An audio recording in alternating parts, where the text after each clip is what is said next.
Hello दोस्तों, मैं पूनम शाह उम्मीद क्लासेस के यूट्यूब चैनल पे आप सभी का स्वागत करती हूँ। कंजंक्शंस हमने स्टार्ट कर दिए थे। कंजंक्शंस में मैंने आपको सबसे पहले कोऑर्डिनेटिव कंजंक्शन बताए थे, जिसे हम कंपाउंड सेंटेंसेस भी कहते हैं।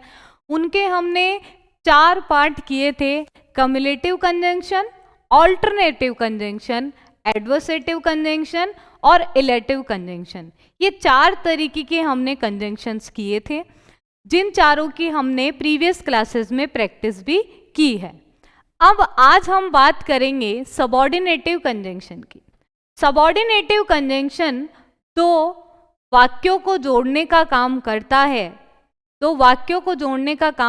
है, जो एक दूसरे पर डिपेंडेंट होते हैं। ठीक है, जब हमने कंपाउंड सेंटेंस पढ़े थे, कोऑर्डिनेशन पढ़ा था, तब वो एक दूसरे पर आश्रित नहीं होते थे, स्वतंत्र अपना सेंस देते थे।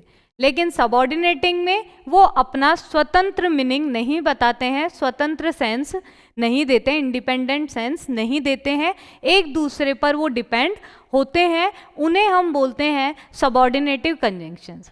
तो दोस्तों, आज हम सबऑर्डिनेटिव कंजंक्शंस के बारे में जानेंगे, सीखेंगे कि ये कैसे होते हैं। ये वैसे ही है जैसे हमने हिंदी में वाक्यों को पढ़ा है।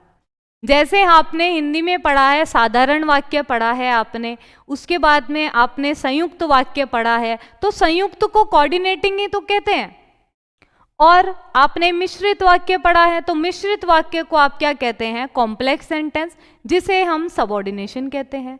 अगर आप इसको रिलेट करके पढ़ेंगे तो आपको ये बहुत ही आसानी से समझ में आएंगे। तो चलिए दोस्तों, और हिंदी सभी को अच्छे से आती है, तो देखिए अब हिंदी के पर्सपेक्टिव से ही आप चलेंगे थोड़ा सा, तो आपको चीज़ें समझ में आने लगेगी। जैसे मैंने आपको बताया कि कोऑर्डिनेशन जो है वो किससे संबंधित है? संयुक्त वाक्य से संबंधित है। जो संयुक्त वाक्य हिंदी में आपने पढ़ा है उसको अच्छे से, तो आपको इसको समझने में दिक्कत नहीं होगी। तो देखिए, नेक्स्ट है आपका सबऑर्डिनेशन। सबऑर्डिनेशन जो है नेक्स्ट सेंटेंस, उसे हम कहते हैं कॉम्प्लेक्स सेंटेंसेस। क्या कहते हैं? कॉम्प्लेक्स सेंटेंसेस कहते हैं। और कॉम्प्लेक्स सेंटेंसेस को ही हम क्या कहते हैं? सबऑर्डिनेशन कहते हैं। अब इसको मैं अगर हिंदी में लिखूं तो क्या कहेंगे? मिश्रित वाक्य। मिश्रित वाक्य, ठीक है। तो वे सेंटेंसेस जो एक दूसरे पर आश्रित रहते हैं, डिपेंड रहते हैं, उन्हें हम कॉम्प्लेक्स सेंटेंसेस कहते हैं। उन्हें हम क्या कहते हैं? कॉम्प्लेक्स सेंटेंसेस कहते हैं। ये स्वतंत्र रूप से प्रयोग में नहीं लिए जाते हैं। इनके भी क्या होते हैं? 2 क्लॉज होते हैं। मैंने आपको बताया दोस्तों, जब 2 वाक्यों को जोड़ा जाता है तो उपवाक्य बन जाते हैं। तो पहला जो उपवाक्य है वो हो गया प्रिंसिपल क्लॉज, और दूसरा हो गया आपका सबऑर्डिनेटिंग क्लॉज। तो प्रिंसिपल क्लॉज को बोलते हैं मेन क्लॉज, और सबऑर्डिनेटिंग क्लॉज को बोलते हैं आपका dependent clause. Dependent clause. Next देखिए, अब ये तो था आपका एक ओवरव्यू कि क्या कहते हैं कॉम्प्लेक्स सेंटेंस को, सबऑर्डिनेशन क्या होता है। तो अब आप देखिए, इसके ये भी कितने प्रकार के होते हैं? 3 प्रकार के होते हैं। तो कॉम्प्लेक्स सेंटेंसेस को, कॉम्प्लेक्स सेंटेंसेस के प्रकार, तो 3 प्रकार होते हैं। जैसे मिश्रित में आपने पढ़ा होगा संज्ञा उपवाक्य, आपने पढ़ा होगा संज्ञा उपवाक्य, विशेषण उपवाक्य और क्रिया विशेषण उपवाक्य। सेम चीज यहीं पे है, कोई भी न ज्यादा है न कम है, तो तीनों चीजें हैं। तो संज्ञा उपवाक्यों को क्या बोलते हैं? Noun clause. आप चाहें तो हिंदी में भी लिख लीजिए, आपको कंफ्यूजन बिल्कुल भी नहीं होगा। नेक्स्ट है आपका एडजेक्टिव क्लॉज, यानी कि विशेषण उपवाक्य। विशेषण उपवाक्य। तो कंपटीशन की जब आप तैयारी कर रहे हैं, तो हिंदी तो आपके हर एग्जाम में आती है, तो दोनों को रिलेट करके आप पढ़ेंगे तो इंग्लिश बहुत आसानी से समझ में आती है। किसी भी लैंग्वेज को सीखने के लिए आपके पास बेस लैंग्वेज होना जरूरी है। बेस लैंग्वेज आप लोगों के पास हिंदी है ही, तो हिंदी की मदद से ही आपको क्या सीखना है? इंग्लिश सीखना है। तो देखिए, इतना भी नहीं कि हिंदी में ही सोचने लग जाए सारी चीजें, थोड़ी आपको इसको तवज्जो देनी पड़ेगी, नहीं तो नाराज हो जाएगी इंग्लिश, ध्यान रखना। एडवर्ब क्लॉज, इसे कहते हैं हम क्रिया विशेषण उपवाक्य। क्रिया विशेषण उपवाक्य। अब देखिए, जो मोस्ट इंपॉर्टेंट है हमारे लिए, आज हम उसी को डिस्कस करेंगे, वो है आपका एडवर्ब क्लॉज। एडवर्ब क्लॉज में भी आपके अलग अलग दिया हुआ है, adverb clause of place, adverb clause of time. तो आप एडवर्ब क्लॉज के बारे में आप पहले लिख लीजिए।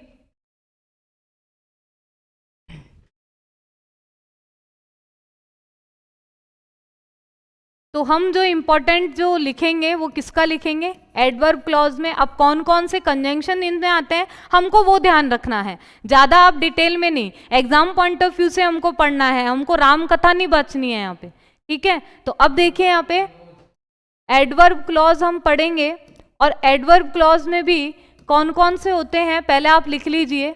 एडवर्ब क्लॉज ऑफ टाइम होता है,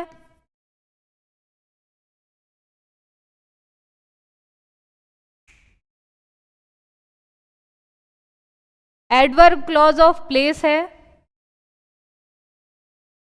एडवर्ब क्लॉज ऑफ रीजन है या कॉज है, एडवर्ब क्लॉज ऑफ रिजल्ट है, एडवर्ब क्लॉज ऑफ कंडीशन है। इसके अलावा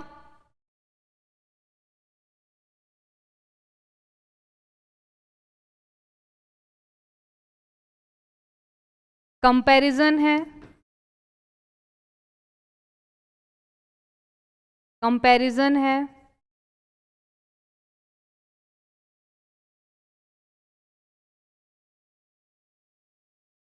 कंसेशन है, ठीक है।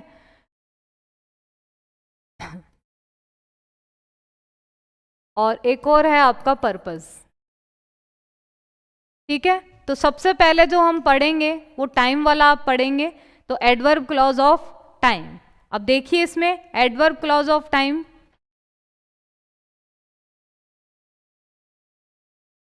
तो adverb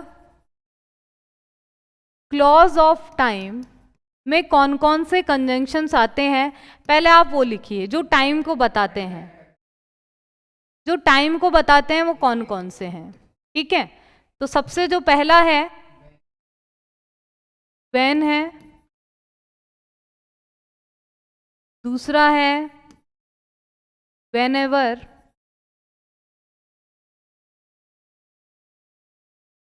before, after, as,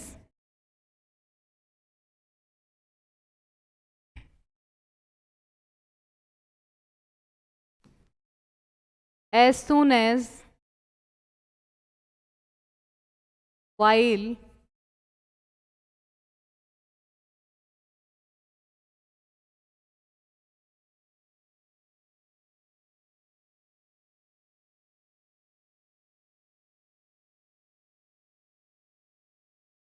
while, इसके अलावा as long as, until,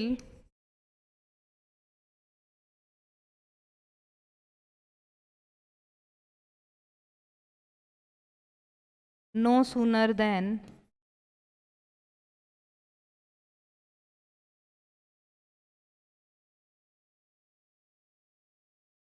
hardly, scarcely,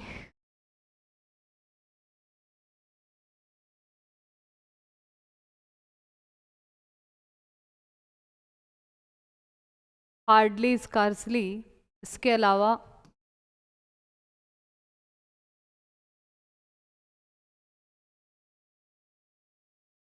देखो ये जो नो सूनर देन आएगा यहाँ पे इधर,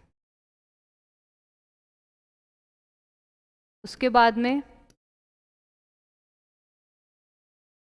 हार्डली विजिबल नहीं है, चलिए अपन दूसरी स्लाइड पे।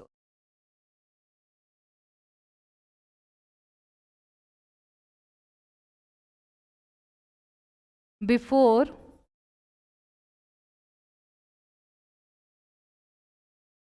After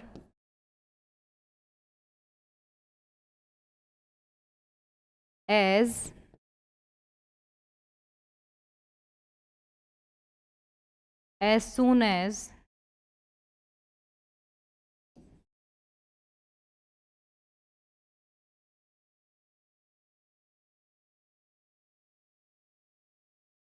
while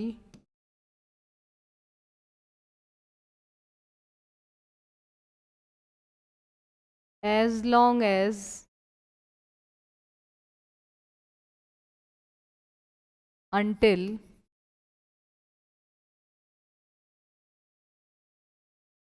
no sooner than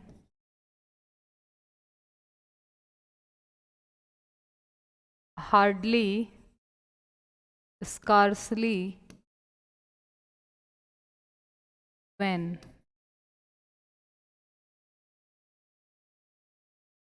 since।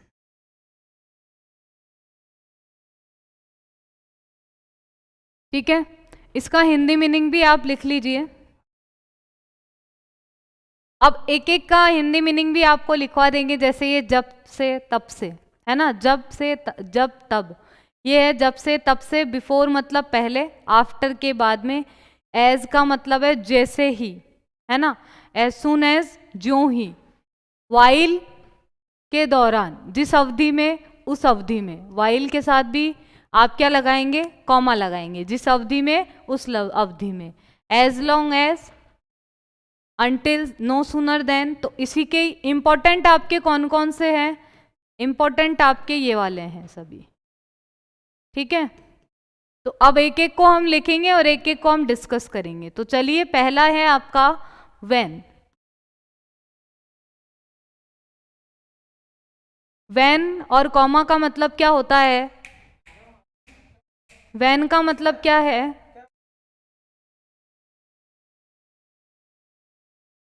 When का मतलब है जब, और व्हेन का मतलब है तब। अब देखिए यहाँ पे एग्जाम्पल लिखिए,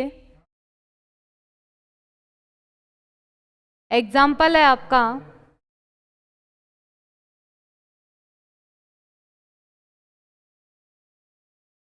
यू विल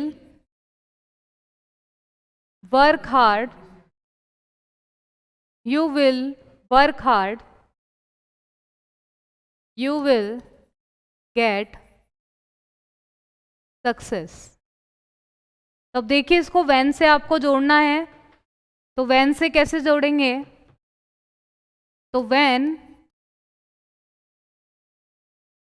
से कैसे जोड़ेंगे आप, when you work hard, फिर आप लगाएंगे कॉमा, आप क्या लगाएंगे, comma, you will get success। यहाँ पे समझने की बात यह है कि वैन के बाद आपको कॉमा ही लगाना है, ऐसा नहीं कि इसकी जगह आपने ये देन लगा दिया या ये देन लगा दिया, ये दोनों ही रॉन्ग होंगे। क्या आएगा, कॉमा आएगा, क्या आएगा, कॉमा आएगा। नेक्स्ट सेंटेंस बताइए, नेक्स्ट सेंटेंस लिखिए आप, you will start paying attention to your goal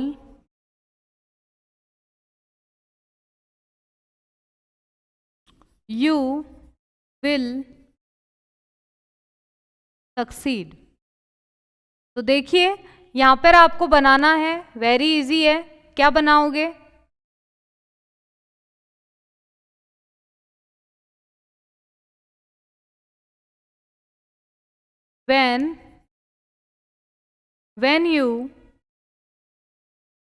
when you start paying attention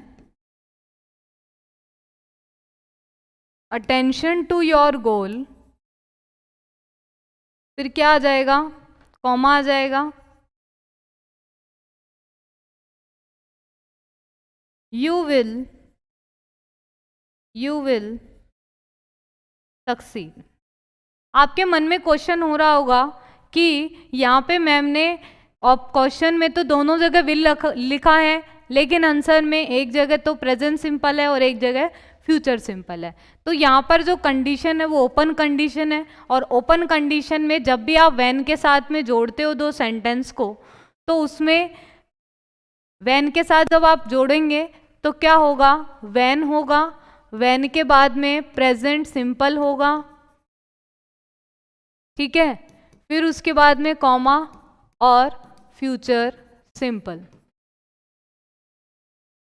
generally आपका सेंटेंस इस तरह से बनेगा, ये आप नोट डाउन करके आप लिख लीजिए।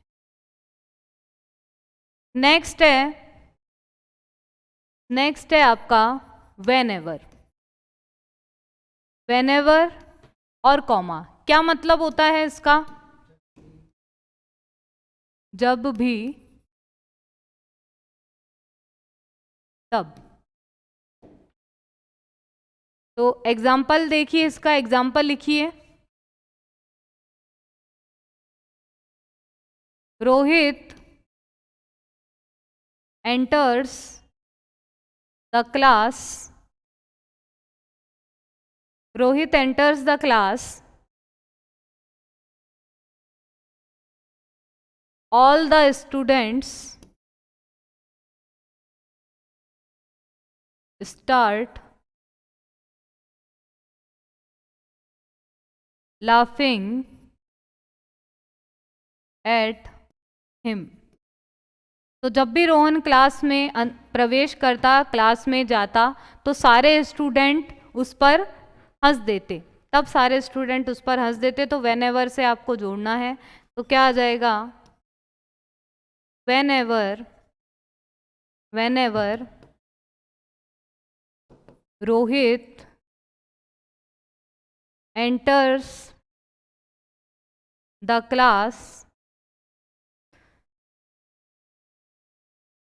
all the students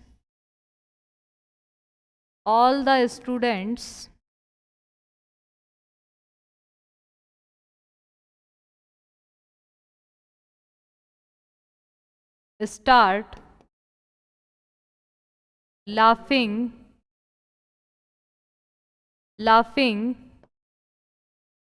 at him, तो देखिए यहाँ पे क्या आया, कॉमा आया है, क्या आया है, कॉमा आया है, और ये है आपका व्हेनेवर। क्लियर है सभी को कि व्हेनेवर से हमने कैसे जोड़ा है। देखिए यहाँ पे समझने की बात नहीं है, रटने की जरूरत नहीं है। आप ये देखिए कि जब भी व्हेनेवर आता है तो हमें क्या लगाना है, कॉमा लगाना है, हमें क्या लगाना है, कॉमा लगाना है, कोई देयर आफ्टर नहीं लगाना है, देन नहीं लगाना है, इतना आपको समझ के चलना है। नेक्स्ट देखिए,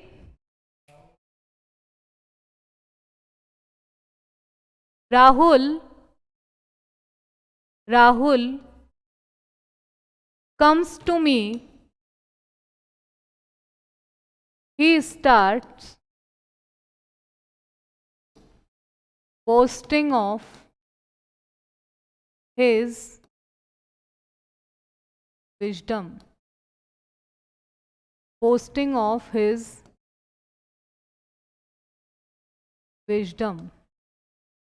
तो राहुल जब भी मेरे पास आता है बस अपनी तारीफों के पुल बांधता जाता है। तो कैसे बनाएंगे इसको, देखो व्हेनेवर से जोड़िए। तो whenever Rahul comes to me, क्या लगाएंगे, कॉमा लगाएंगे, he starts boasting, he starts boasting of his wisdom। समझ में आ गया सभी को? हमने दो किए हैं अभी, व्हेन किया है और व्हेनेवर किया है। समझने की चीज ये है कि व्हेन और व्हेनेवर को जब भी हम दो सेंटेंसेस को जोड़ेंगे इनसे, तो दूसरे सेंटेंस से पहले क्या आएगा? कॉमा आएगा। देन या अदर कोई भी कंजंक्शन नहीं आएगा। आपके correct form of the verb में भी इस तरह से दे दिया जाता है। अब देखिए आप, पिक्चर क्लियर नहीं आ रही है?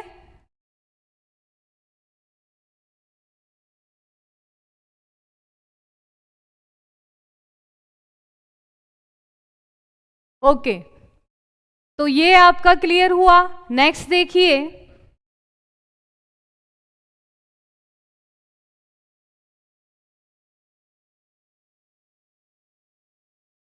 Sita Sita comes to me, she started weeping। जब भी सीता मेरे पास आती है वो रोना चालू कर देती है। तो क्या आ जाएगा? whenever Sita comes to me, she started, she starts करो इसको, she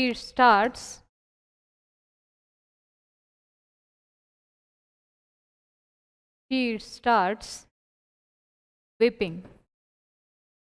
she starts weeping। Clear है? अब देखिए आपके कौन कौन से हो गए? वैन हो गया और दो आपके हो गए, वैन हो गया और whenever हो गया। बिफोर और आफ्टर वाला वैसे तो मैंने आपको correct form of the verb में बता दिया है, फिर भी आप लिख लीजिए, ये जल्दी हो जाएंगे आपके दोनों भी। क्या होगा आपका? बिफोर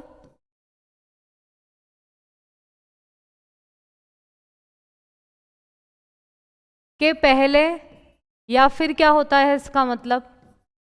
से पहले। ठीक है, अब इसका फॉर्मूला लिख लीजिए। Past perfect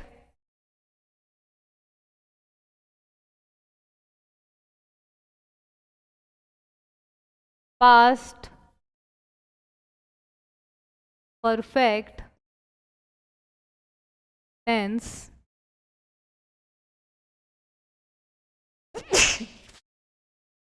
before past simple. फॉर्मूले के टाइप में लिखना चाहो तो वो भी आप लिख सकते हो कि subject plus head plus verb की third form plus object plus before आ गया।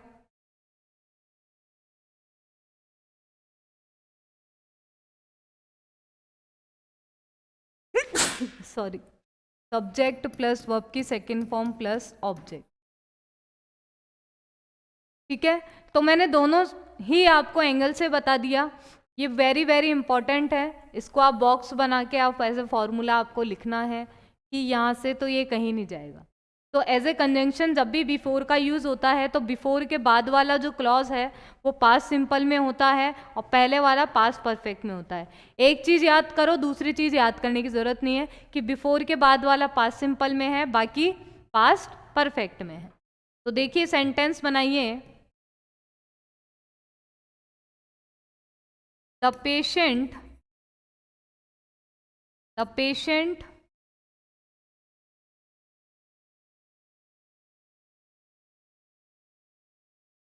died, the doctor came। तो कैसे बनाएंगे इसका?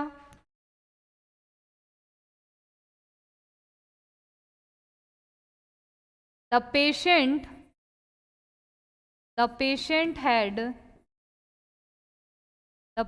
had died before the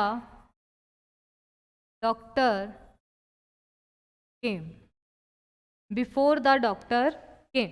इतना आपको समझ में आ गया। अब देखो ये तो बनाना आसान है, अब इसके देखिए और सेंटेंसेस।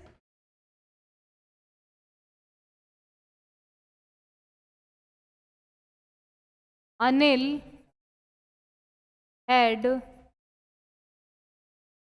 या देखिए इस तरह से भी आ जाता है,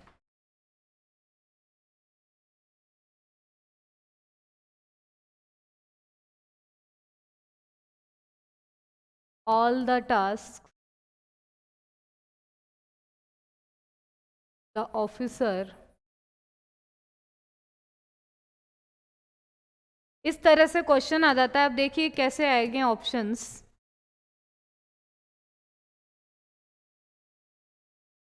कंप्लीटेड कम, दूसरा ऑप्शन है हैड कंप्लीटेड केम, तीसरा ऑप्शन है कंप्लीटेड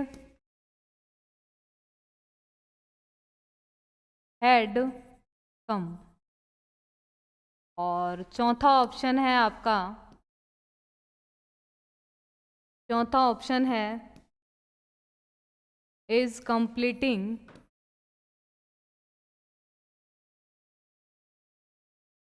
इज कमिंग।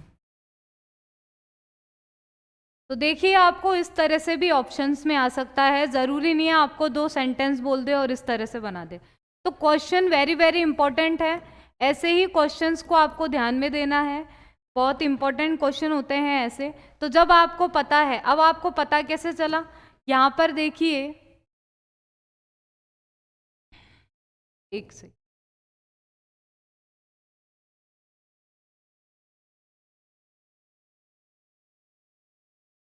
यहाँ पर देखिए आपको क्या दिया हुआ है, यहाँ पर आपको दिया हुआ है बिफोर, क्या दिया हुआ है, बिफोर आपको दिया हुआ है। तो बिफोर के बाद वाला क्लॉज किस में होता है, वर्ब की सेकंड फॉर्म में, और पहले वाला क्लॉज किस में होता है, हैड प्लस वर्ब की थर्ड फॉर्म में। तो देखिए इन चारों ऑप्शन में से जो करेक्ट ऑप्शन है वो क्या होगा, करेक्ट ऑप्शन आपका कौन सा होगा इसमें से, देखो कंप्लीटेड आएगा क्या, नहीं आएगा।